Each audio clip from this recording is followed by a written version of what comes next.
Ce soir, je vais décrire mon expérience d'observation. Mon expérience d'observation est sur les habitudes de consommation d'alcool. Je décide de faire cette expérience parce que je vais savoir les habitudes de consommation de mes amis et moi. Un soir, je vais lire une étude sur les habitudes de consommation des élèves et je vais savoir si les habitudes de consommation de mes amis est les mêmes que les habitudes de consommation des élèves moyennes. D'abord, nous allons commencer avec une brève description de l'alcool. L'on trouve l'alcool dans la bière, le vin et les spiritueux. Il est produit par la fermentation de l'œuvre, du sucre et des amidons. C'est une boisson contenant de l'éthanol. C'est un dépresseur du système nerveux central. Il est rapidement absorbé dans la circulation sanguine. L'alcool, consommé avec modération, est sans effet indésirable, notable pour la plupart des consommateurs. Un verre standard contient 14 grammes de l'alcool pur qui se trouve dans 12 onces de bière, 5 onces de vin ou 5 onces de spiritueux. Le foie d'une personne moyenne ne peut briser autour d'un verre standard d'alcool par heure. À part de les tendances des élèves de boire en excès, les bouffées express sont définies comme plus de 4 ou 5 boissons dans 2 heures. Ceci est plus fréquent pour les adultes à l'âge 18 à 24 ans.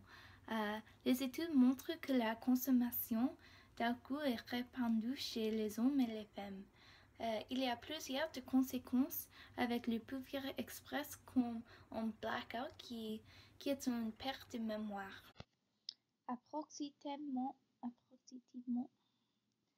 Approximativement 1105 élèves de l'université meurent chaque année de blessures liées à l'alcool.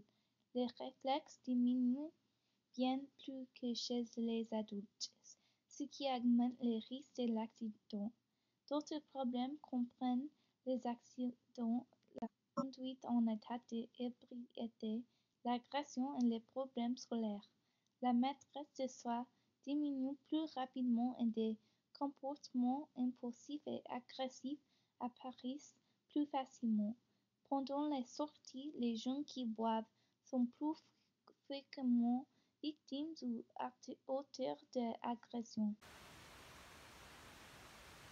De l'alcool à l'Université du Texas, j'ai réalisé une expérience d'observation. Un week-end en novembre, mes amis et moi ont pratiquement organisé une fête. Nous sommes achetés de l'alcool pour l'ensemble de mes amis.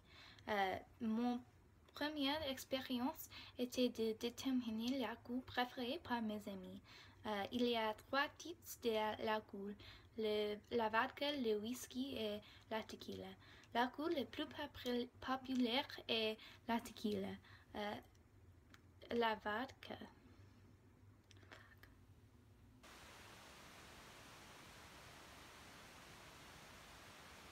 De l'alcool à l'Université du Texas, j'ai réalisé un expériment de l'observation pendant un week-end en novembre. Mon appartement et mes amis ont organisé une fête. Nous sommes achetés de l'alcool pour l'ensemble de mes amis. Ma première expérience était de déterminer l'alcool préféré de mes amis. Les 3 types d'alcool sont la vodka, le whisky et la tequila. L'alcool le plus préféré est la vodka, puis la tequila et puis le whisky. Certaines limitations de cette expérience étaient que il y a plusieurs de femmes que les hommes sont à la fête. Et aussi le whisky prévu était le moins cher des 3 bouteilles. Prochain, j'ai observé combien de gens ont bu les shots pendant la nuit. J'ai trouvé que 28 sur 35 personnes qui boivent qui a pris au moins une shot, qui représente 80%. La fête était une fête d'anniversaire, alors il y avait une goutte ronde de shots. Alors cette preuve peut être plus élevée que la normale. Pour voir si les hommes et les femmes ont bu le même montant, chaque sexe a le propre bouteille de la goule. Je trouve que les femmes boivent plus que les hommes, mais il y a plusieurs femmes que les hommes à la fête. Mon expérience finale était de compter le nombre de boissons que je bois dans une nuit. Cependant, mon expérience ne va pas comme prévu. J'ai essayé de garder une trace sur mon téléphone, mais malheureusement, je l'ai perdu quand j'ai joué un jeu à boire. Les boissons n'étaient pas les boissons standards, alors ces données n'auraient pas été précises. Merci pour votre temps et je souhaite que je peux être invitée sur votre émission en cours. Bonsoir.